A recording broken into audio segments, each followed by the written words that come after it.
بسم الله الحمد لله والصلاة والسلام على رسول الله وعلى آله وصحبه ومن والاه أما بعد فنجتمع اليوم إن شاء الله تبارك وتعالى بمن الله وكرمه لإكمال تدارس الأصول الثلاثة للإمام محمد بن عبد الوهاب رحمه الله بشرح الشيخ العلامة محمد بن صالح العثيمين رحمه الله. On se réunit comme tous les lundis pour continuer l'étude de Al-Usul al-Thalatha, les trois fondements, composés par Cheikh Mohammed bin Abdul Wahhab rahimahullah et expliqué par Cheikh Mohammed bin Salih al-Uthaymin rahimahullah tabaraka wa ta'ala. Et on a dit la dernière fois que nous sommes dans Al-Yawm al-Akhir. Al-Yawm al-Akhir, le fait de croire au jour du jugement dernier. Le fait de croire au jour du jugement dernier. Et on a dit que le fait de croire au jour du jugement dernier implique trois choses. La première des choses, la croyance à la résurrection, al-ba'th. La deuxième des choses, al-iman bil-hisab wal-jaza, la croyance au jugement et à la rétribution. Et il y a la troisième des choses, la foi au paradis et en enfer. Le fait d'avoir la foi et la croyance au paradis et en enfer. Et on s'est arrêté, on a dit que nous allons continuer, Inch'Allah, bientôt pour ce jour-là, ce qui se passera et ce qui adviendra après la mort. Ce qui adviendra après, ou plutôt ce qui peut passer après la mort, c'est ça. Ce qui surviendra après la mort. Donc il dit, rahimahullah tabaraka wa ta'ala, ويلتحق بالإيمان الآخر بالإيمان باليوم الآخر. Donc il a dit que le fait de croire au jour du jugement dernier implique les trois choses que nous avons citées. Et il continue, il dit, et il fait partie de la croyance au jour du jugement dernier, le fait de croire en tout ce qui se passe après la mort. Le fait d'avoir croyance ferme en tout ce qui adviendra après la mort. Il dit, la première des choses, fitnatul qabr, l'épreuve de la tombe. L'épreuve de la tombe. Qu'est-ce que c'est l'épreuve de la tombe? Il dit, وهي سؤال الميت بعد دفنه عن ربه ودينه ونبيه. Donc l'épreuve de la tombe consiste à ce que le mort reçoit son questionnaire. Et il sera questionné sur trois choses: sur son Seigneur, sur sa religion et sur son prophète. Donc il dit فَيُثَبِّتُ اللَّهُ الَّذِينَ آمَنُوا بِالْقَوْلِ الثَّابِتِ. Allah subhanahu wa ta'ala raffermit ou accorde le raffermissement aux croyants avec la parole ferme. Et la parole ferme, c'est la ilaha illallah. Donc qu'est-ce qu'il dit? Donc Allah accorde le raffermissement par la parole ferme aux croyants.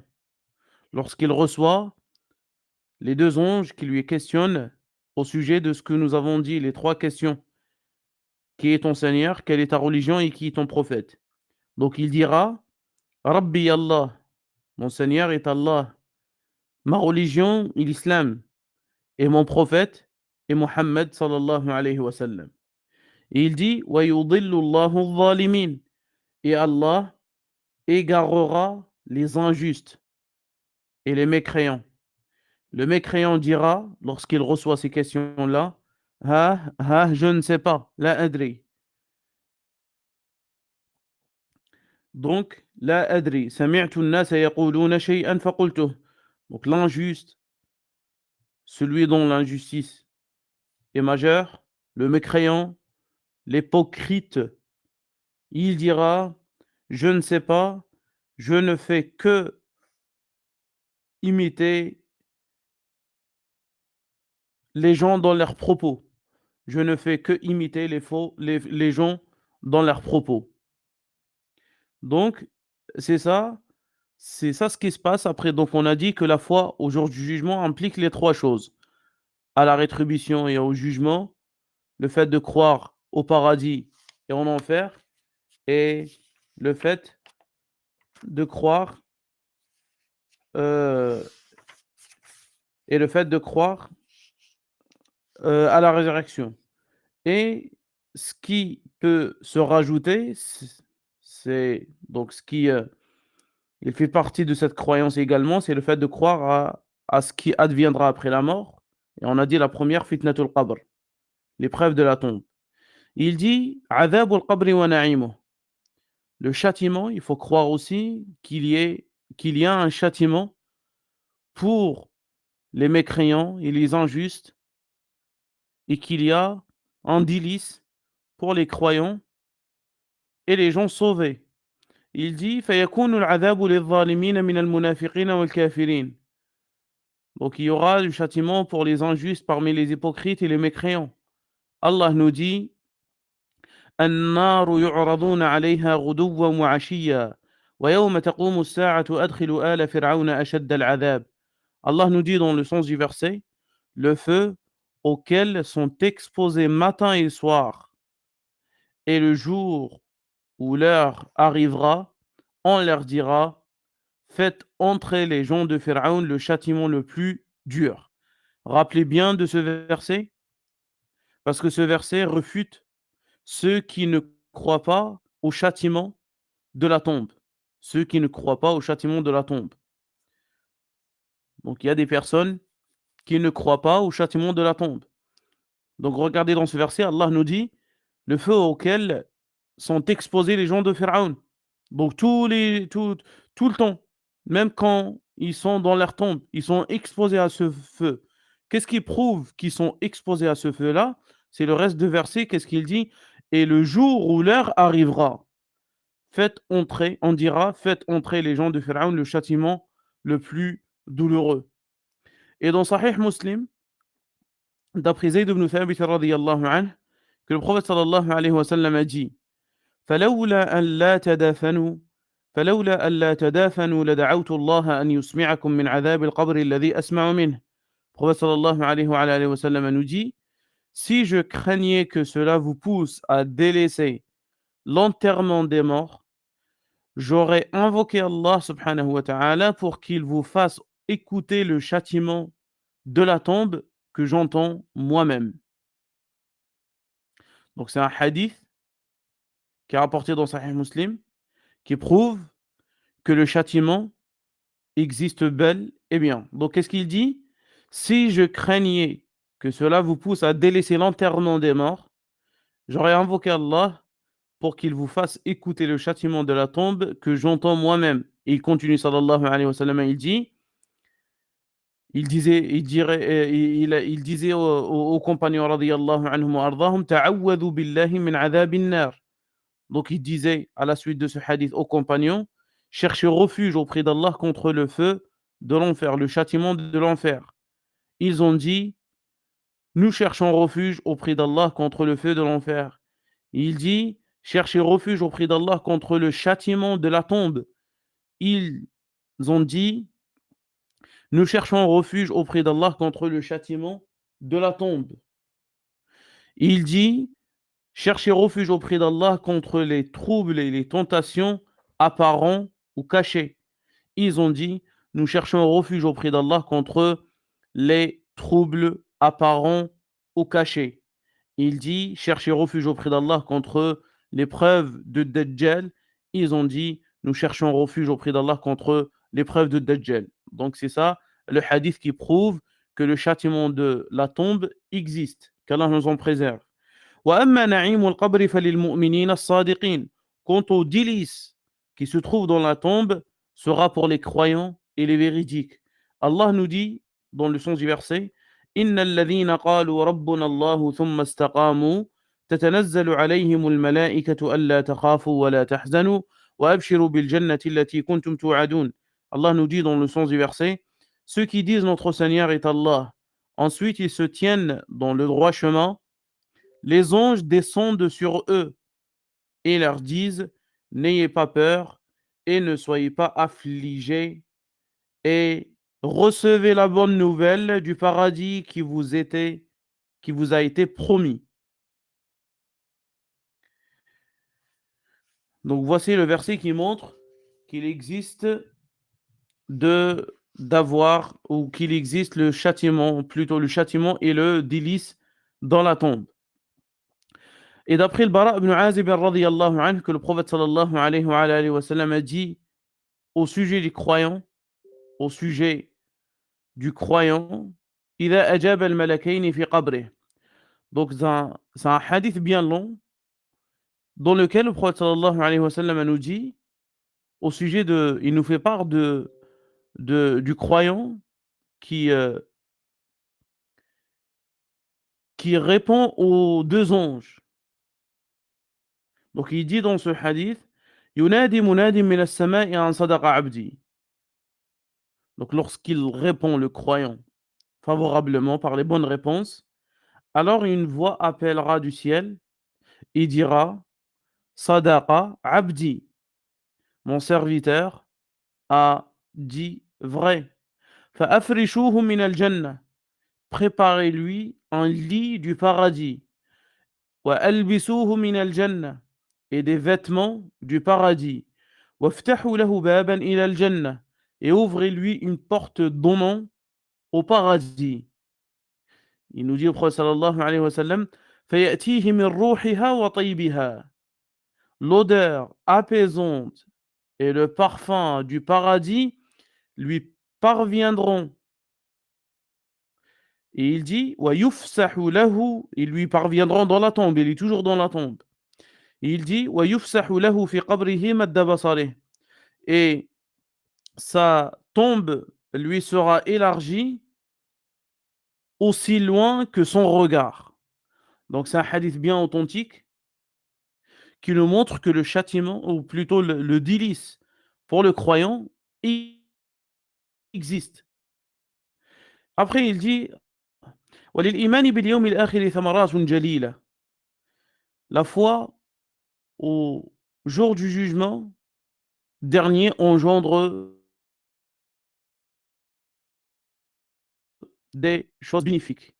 Premièrement, الرغبة في فعل الطاعة, cette croyance encourage l'homme d'accomplir d'accomplir des bonnes œuvres, et le fait de s'efforcer à les concrétiser tout en espérant la récompense de ce jour-là. Lorsque tu penses au jour du jugement, tu t'encourages, et cette pensée et cette idée te pousse et t'incite à accomplir des bonnes œuvres afin que tu rencontres Allah subhanahu wa ta'ala en ayant des bonnes actions et pour lesquelles tu seras récompensé. Parmi les choses qu'engendre la foi au jour du jugement, ar-rahbatu 'inda fi'l al-ma'siyah, c'est le fait euh, d'éprouver l'effroi lors du péché, et le fait d'en satisfaire, parce que cela te pousse à avoir la peur d'Allah subhanahu wa ta'ala, et plutôt la peur de al-yawm al-akhir, ce jour-là. La troisième, tasliyatul mu'mini amma yafutuhu min ad-dunya bima yarjuhu min na'im al-akhirati wa thawabiha.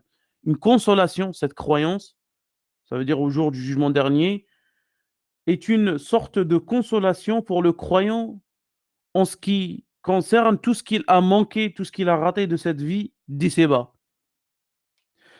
Et surtout pour les personnes envers qui on s'est montré injuste. Viendra le jour où tu auras ton droit, tu prendras ton droit. Et comme il dit Cheikh al-Islam hafidhahullah, il vaut mieux de le prendre le jour du jugement que de le prendre ici. Si on a mangé illicitement et on a pris ton argent illicitement, alors sois sûr que tu auras ton droit le jour du jugement. Il vaut mieux que tu le prennes le jour du jugement, car là-bas, le remboursement sera avec le hasanat et sayyi'at. Comme il nous dit le prophète sallallahu alayhi wa sallam, on fera venir celui qui était injuste, et on fera venir celui qui était opprimé. Et si par exemple, celui qui était injuste, il avait des hasanats, on prendra de ces hasanats et on donnera à celui qui était opprimé. Si l'injuste n'avait pas de hasanat, on prendra de ses, heu, on prendra les sayyi'at de celui qui était opprimé et on déposera sur l'injuste et il sera jeté en enfer comme il nous dit le prophète sallallahu alayhi wa alihi wa sallam. Donc le fait d'avoir cette croyance-là, c'est une sorte de consolation pour le croyant, pour l'opprimé, pour la personne, qui a subi des injustices et autres choses semblables. Donc il continue rahimahullah, et il dit: «وقد أنكر الكافرون البعث بعد الموت وزاعمين أن ذلك غير ممكن». Les mécréants prétendent dire qu'il n'existe pas la résurrection après la mort. Et ils disent que cela plutôt est impossible. Et il dit: وهذا الزعم باطل. Cette prétention est certes fausse. دل على بطلانه, contre laquelle ou pour la, avec laquelle on peut la réfuter avec ash-shar', la législation, la religion, al-his, l'expérience, et al-aql, les preuves rationnelles. Et restez concentrés sur ce point, parce qu'il y a pas mal de ceux par exemple qui habitent dans des pays qui ne sont pas musulmans, ils sont généralement fréquentés et éprouvés par ce genre d'ambiguïté et de questions. Parce que comme vous connaissez les chrétiens, ils ne croient pas à la résurrection. Ils disent plutôt que tu peux faire ce que tu veux dans cette vie d'ici-bas, car ton corps sera dans la tombe et c'est seulement l'âme qui va monter au ciel. Donc c'est plutôt le corps qui sera jugé, c'est plutôt le corps qui prendra tous les péchés. Il ne sera pas jugé, il ne sera pas châtié parce que c'est un corps qui va être, qui va disparaître. Et l'âme, elle est innocente parce qu'elle a rien fait. Donc raison pour laquelle ils disent pour leur mort, repose en paix, repose en paix, repose en paix. Donc fais ce que tu veux, tu seras très certainement en paix et au paradis. Et comme vous allez voir, subhanallah, qu'Allah fasse miséricorde à Cheikh Al-Uthaymin rahimahullah, comment il va réfuter avec tous les arguments que nous avons besoin, que ce soit dans les arguments religieux, les arguments, comme il dit, al-his, l'expérience, ou même la raison, des arguments rationnels. Donc, on va, incha'Allah tabaraka wa ta'ala, bien profiter de ce qu'il dit, rahimahullah.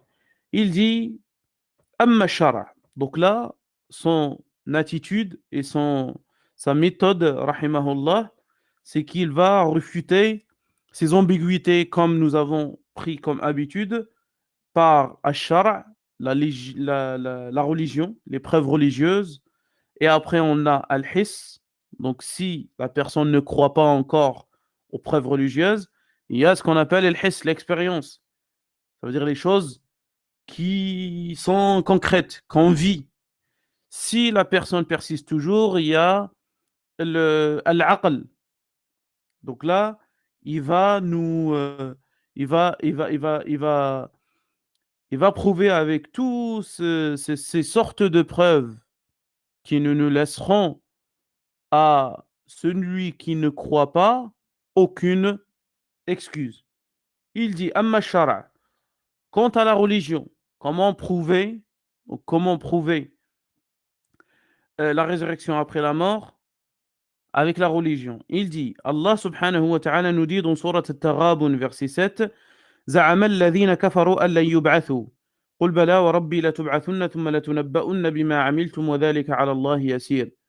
Allah dit dans le sens du verset, ceux qui ont mécru prétendent qu'ils ne seront pas ressuscités. Dis, par mon Seigneur, vous serez certes ressuscités, ensuite vous serez informés de ce que vous avez fait. Et cela est certes facile pour Allah. Donc la preuve, Surat At-Taghabun, verset 7. Et il continue, et il dit, et tous les livres célestes prouvent cela. Sachant que les livres des chrétiens et des juifs, comme nous avons vu dans la foi aux livres, sont bien falsifiés. Mais à la base, prouvent qu'il y aura bien la résurrection et les gens seront envoyés de leur tombe. Donc voici comment prouver la résurrection avec la religion. Maintenant, il va prouver la résurrection avec, avec des preuves issues de l'expérience. Il dit فقد أرى الله عباده إحياء الموتى في هذه الحياة الدنيا. Allah subhanahu wa ta'ala a fait montrer ses serviteurs qu'il fait revivre les morts dans cette vie d'ici-bas.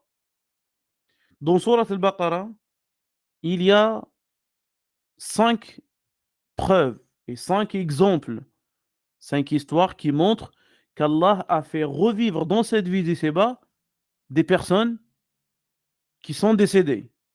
La première, le premier exemple, se trouve dans Qissat Surat Moussa, dans Qissat Qawm Moussa, l'histoire du peuple de Moussa, lorsqu'ils ont dit à Moussa alayhi salam, لن نؤمن لك حتى نرى الله جهرا. Le peuple de Moussa ont dit à Moussa, on ne te croit pas qu'après avoir vu Allah. فأماتهم الله ثم أحياهم. Allah les a fait mourir, ensuite il les a fait revivre.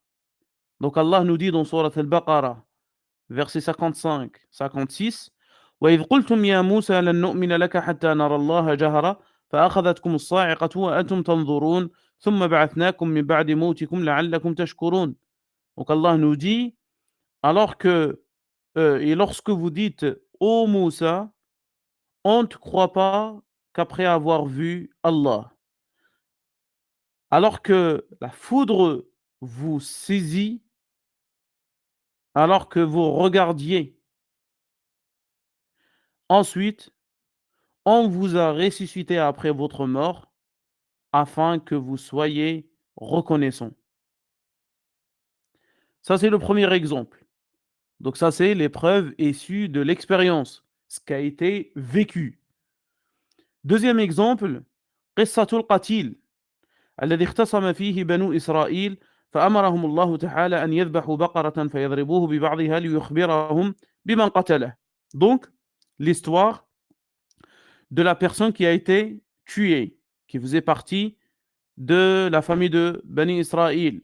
Et la famille de Israël se sont disputés à son sujet. Alors Allah subhanahu wa ta'ala leur a ordonné d'égorger une vache et de le frapper, ça veut dire la personne qui a été tuée, de le frapper avec des morceaux de cette vache-là. Allah leur a ordonné d'égorger une vache, de la découper et de frapper avec cette personne tuée pour qu'ils reviennent à la vie et pour qu'ils leur disent c'est qui l'a tué. Au sujet de cela, Allah subhanahu wa ta'ala nous dit, comme dans Surat al-Baqarah, versets 72 et 73, Allah nous dit وَإِذْ قَتَلْتُمْ نَفْسًا فَادَّارَأْتُمْ فِيهَا. Comme et quand vous avez tué un homme et que chacun de vous cherchait à se disputer, mais Allah dévoile ce que vous avez caché. فَقُلْنَا اضْرِبُوهُ بِبَعْضِهَا. Nous avons dit donc, frappez-le, tuez avec une partie de la vache, ainsi Allah ressuscite les morts et vous montre les signes de sa puissance. Donc ça c'est le deuxième exemple. Le troisième se trouve dans l'histoire du groupe qui sont sortis qui ont quitté leur cité par crainte de la mort, alors qu'ils étaient des milliers. Allah subhanahu wa ta'ala les a fait tous mourir et ensuite il les a fait revivre. Au sujet de cela, Allah subhanahu wa ta'ala nous 43 ألم تر إلى الذين خرجوا من ديارهم وهم ألوف حذر الموت فقال لهم الله موتوا ثم أحياهم إن الله لذو فضل على الناس ولكن أكثر الناس لا يشكرون. N'as-tu pas vu qui sortent de leur demeure, donc dans le sens du verset, qui sortent de leur demeure par milliers, par crainte de la mort. Ensuite, Allah leur dit, mourrez et il leur a rendu la vue, et il leur a rendu la vue, et il leur a rendu la vie, pardon. Donc ça c'est le troisième exemple. Le quatrième, قصة الذي مر على قرية ميتة فاستبعد أن يحييها الله تعالى فأماته الله تعالى 100 سنة ثم أحياه. Donc l'histoire de celui qui a traversé la cité. Donc cette histoire se trouve dans Surat al-Baqarah toujours. Donc c'est une personne qui a traversé devant une cité et il pensait qu'Allah ne peut pas faire revivre cette cité-là avec ce qu'il y a avec ce qu'elle comportait comme des personnes. Donc Allah subhanahu wa ta'ala lui a fait mourir, après il l'a fait vivre subhanahu wa ta'ala. Et l'histoire se trouve dans Surat al-Baqarah, verset 259. Le cinquième exemple, c'est l'histoire de Khalilullah, le bien-aimé, l'ami privilégié d'Allah subhanahu wa ta'ala, qui est Ibrahim alayhi salam. Donc Ibrahim alayhi salam avait demandé à Allah subhanahu wa ta'ala de lui montrer comment il fait revivre les morts. Donc Allah subhanahu wa ta'ala lui a ordonné d'égorger 4 oiseaux et qu'il les disperse ala al-jibal, qu'il les disperse sur les montagnes, sur des montagnes qui l'entouraient. Et ensuite, il les appelle. Alors Allah subhanahu wa ta'ala fait rassembler ses membres, les membres de chaque oiseau, et ils viendraient et ils venaient en toute hâte à Ibrahim alayhi salam. Donc Ibrahim alayhi salam avait demandé qu'Allah subhanahu wa ta'ala lui montre comment il fait revivre les morts. Donc il lui a ordonné d'égorger 4 oiseaux, les mettre en haut des montagnes qui les entourent, et ensuite il les appelle. Allah subhanahu wa ta'ala, le Tout-Puissant, a regroupé ses membres, les membres de ces oiseaux-là, et ils sont venus donc il lui a ordonné de les appeler, ils sont venus vers Ibrahim alayhi salam. Et l'histoire se trouve dans Surat al-Baqarah, verset 260.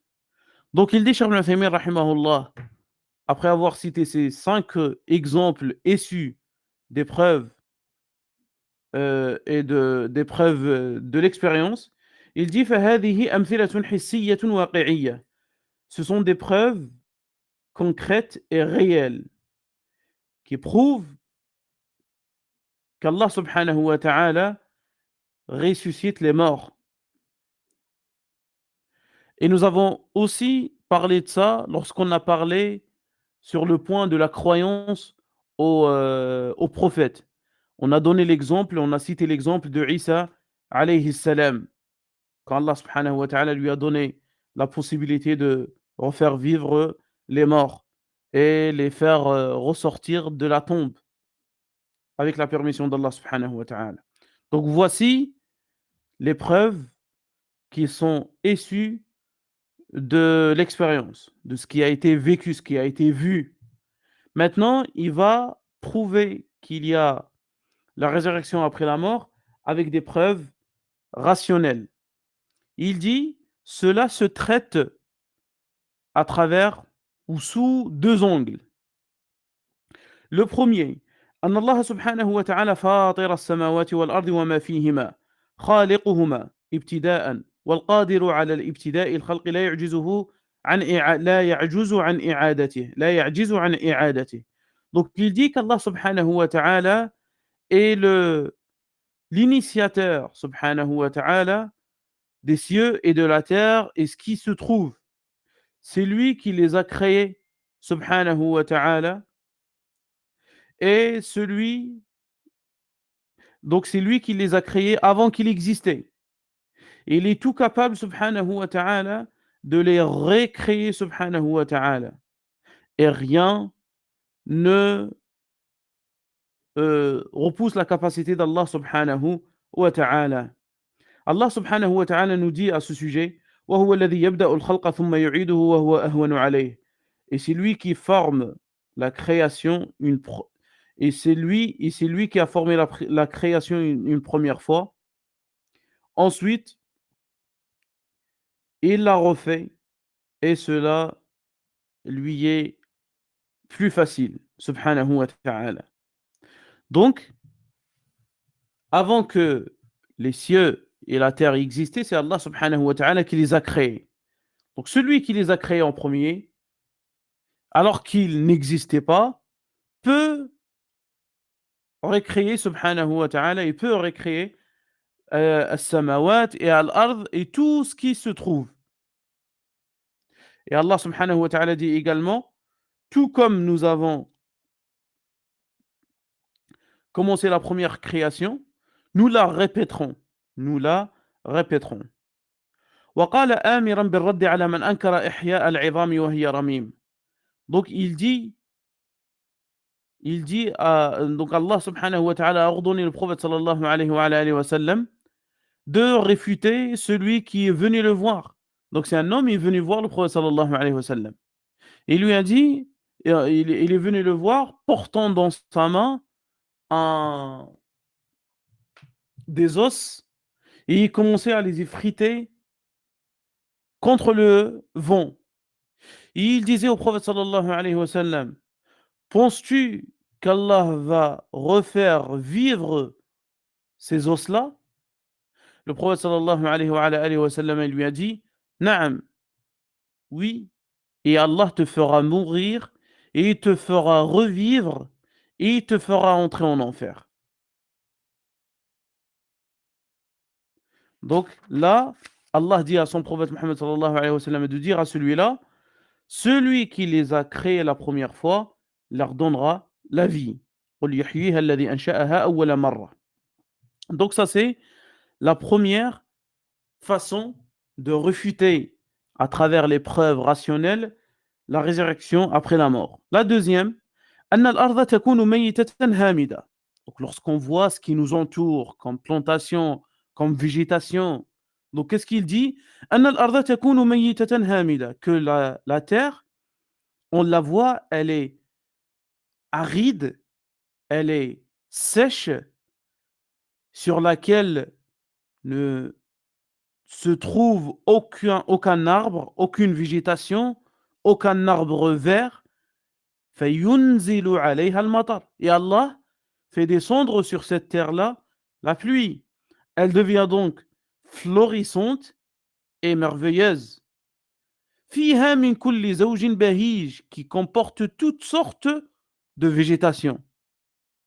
Donc, وَالْقَادِرُ عَلَى إِحْيَائِهَا بَعْدَ مَوْتِهَا, tout comme Allah est capable de faire revivre ces plantations-là après chaque saison de sécheresse, Allah est capable de refaire vivre les morts. Allah subhanahu wa ta'ala nous dit dans Surat Fussilat, verset 39, وَمِنْ آيَاتِهِ أَنَّكَ تَرَى الْأَرْضَ خَاشِعَةً فَإِذَا أَنزَلْنَا عَلَيْهَا الْمَاءَ اهْتَزَّتْ وَرَبَتْ. Il fait partie de ces signes que tu vois la terre dure, sans végétation. Et lorsqu'on fait descendre sur cette terre-là l'eau, elle soulève et augmente en volume. Inna alladhi ahyaha la muhyi al-mauta. Celui qui fait vivre ça fera vivre ou revivre les morts. Il continue, rahimahullah, et avec ça que nous allons terminer et rester concentrés sur ce point parce qu'il va réfuter l'ambiguïté de ceux qui disent que le châtiment de la tombe n'existe pas. Donc il dit, parce qu'il y a des personnes qui ont cette croyance, qu'Allah nous en préserve, qui disent que ça n'existe pas le châtiment de la tombe. parce que c'est quelque chose qu'on ne la voit pas, c'est pas concret, c'est pas réel. Et regardez comment il va leur faire ce qu'on appelle l'exorcisme autorisé. الرقية. Donc il dit هذا زعم باطل بالشرع والحس والعقل. Donc il dit وقد ظل قوم من أهل الزيغ فأنكروا عذاب القبر ونعيمه. Donc des personnes parmi les égarés ont rejeté, ont renié le châtiment de la tombe et son délice, tout en prétendant que cela est impossible. Pourquoi? Parce que ça contredit la réalité. Ils ont dit, alors regardez comment ils projettent les ambiguïtés. Ils disent, donc si ils nous racontent ce qu'ils disent, فإنه لو كشفت عن ميت في قبره لوجد كما كان عليه. Si on examinait la tombe d'une personne qu'on vient la déposer, alors on va voir que la tombe, elle est restée selon son état initial.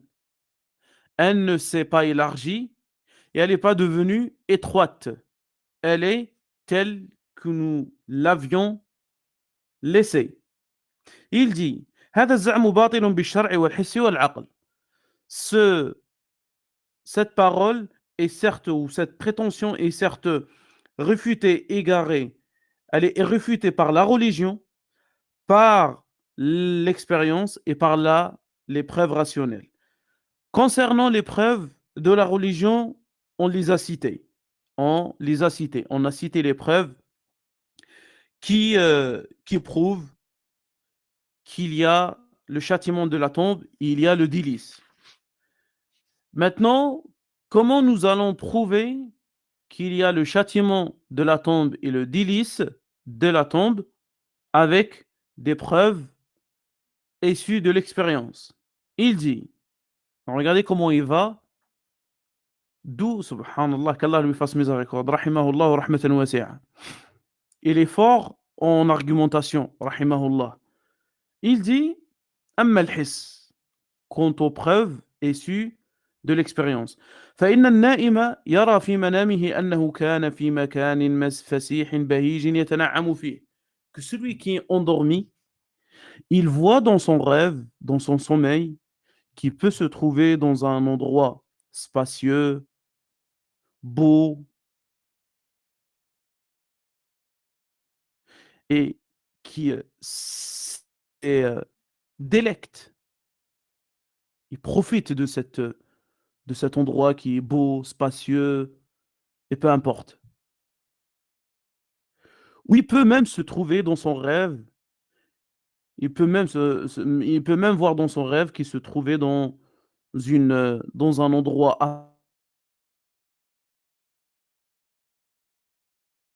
affreux dans lequel il souffre. Il dit même qu'on peut se relever par peur du rêve et de ce que nous avons vu. Et pourtant, la personne reste toujours sur son lit, dans sa chambre, dans sa maison, et qui n'a bougé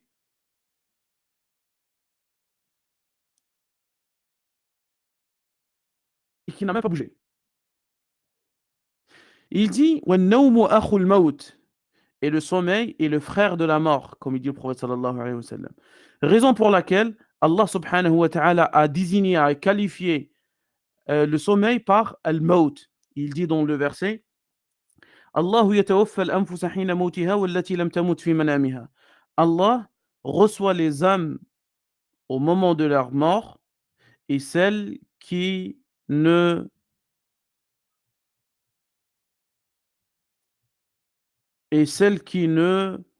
meurent pas au cours de leur sommeil. Donc dans ce verset, Allah subhanahu wa ta'ala a qualifié al-nawm, le sommeil, par la mort.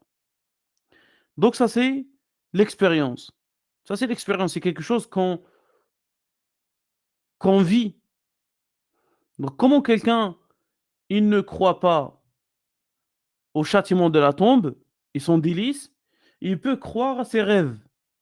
Malgré qu'il y a personne, même si par exemple il est en train de dormir à côté des personnes ou entouré par des personnes, et pourtant il voit des rêves.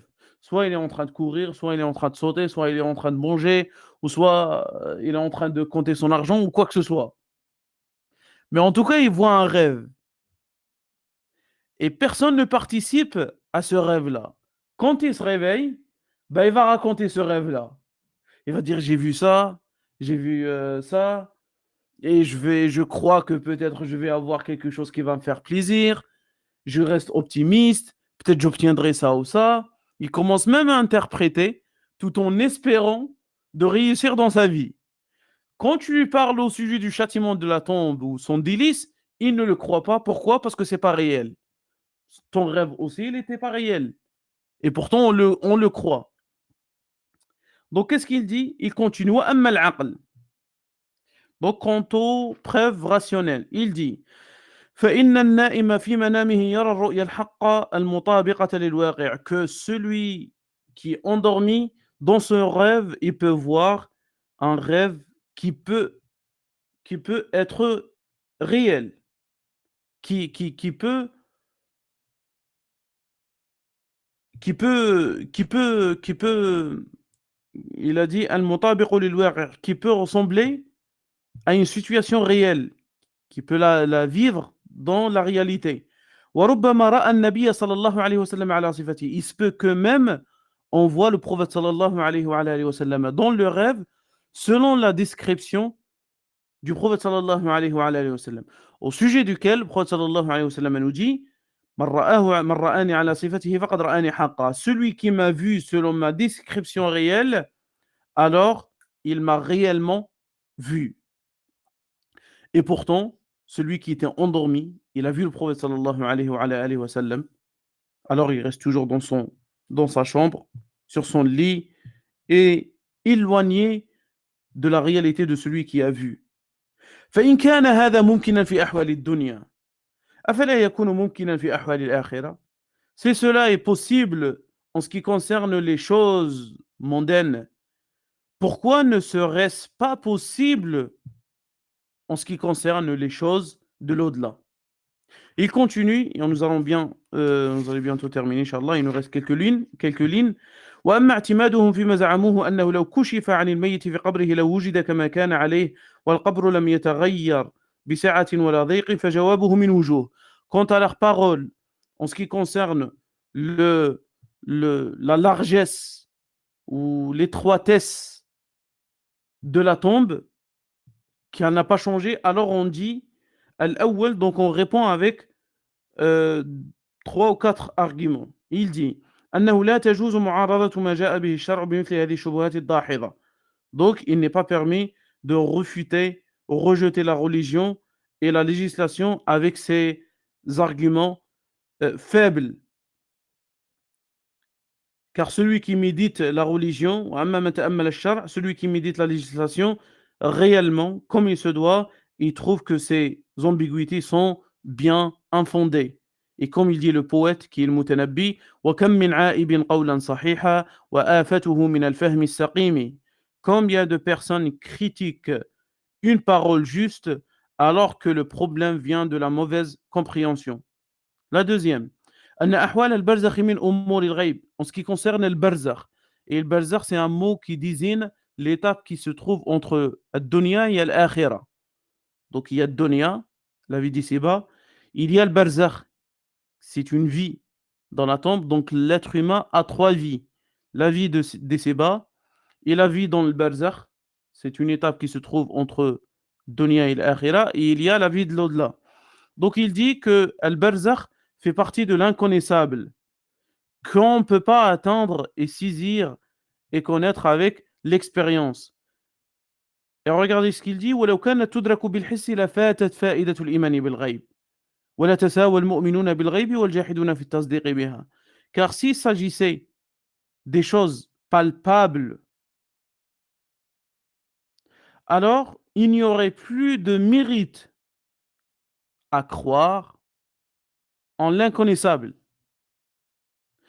Et il y aurait, ou plutôt ceux qui croyaient à l'inconnaissable et ceux qui ne croyaient pas, seraient sur un pied d'égalité. Troisième, أن العذاب والنعيم وسعة القبر وضيقه إنما يدركها الميت دون غيره. Celui qui ressent cela, que ce soit le châtiment, le délice, c'est seulement le mort. Tout comme celui qui voit seulement le rêve, c'est celui qui rêve. C'est la personne endormie. Et il n'y a personne qui peut participer à son rêve. Et d'ailleurs, le prophète sallallahu alayhi wa sallam a recevé la révélation alors qu'il était entouré par ses compagnons. Eux, ils n'entendaient pas la révélation, et Jibril qui transmet la révélation, et lui, il entendait, sallallahu alayhi wa sallam. Il pouvait même voir un ange qui se présentait et qui parlait au prophète sallallahu alayhi wa sallam, alors que les compagnons ne le voyaient pas. Et ça fait partie des choses qu'Allah Azza wa Jal peut accorder à ses serviteurs. La quatrième des choses, et c'est la dernière, que la perception de la création des créatures plutôt, la perception des créatures, elle est certes limitée parce qu'Allah Azza wa Jal leur a accordé et leur a autorisé de percevoir. Et en aucun cas, on peut saisir et connaître tout ce qu'il existe sur terre ou au ciel. Regardez l'exemple qu'il donne. Ce qu'il y a au ciel, ce qui se trouve sur terre, tout ce qu'il y a entre eux, il n'y a pas une chose sans qu'elle glorifie et qu'elle loue Allah subhanahu wa ta'ala. Avec une glorification réelle que celle Allah entend subhanahu wa ta'ala, il peut la faire entendre à qui veut parmi ses serviteurs. Et malgré tout, nous, on ne le voit pas, on ne l'entend pas.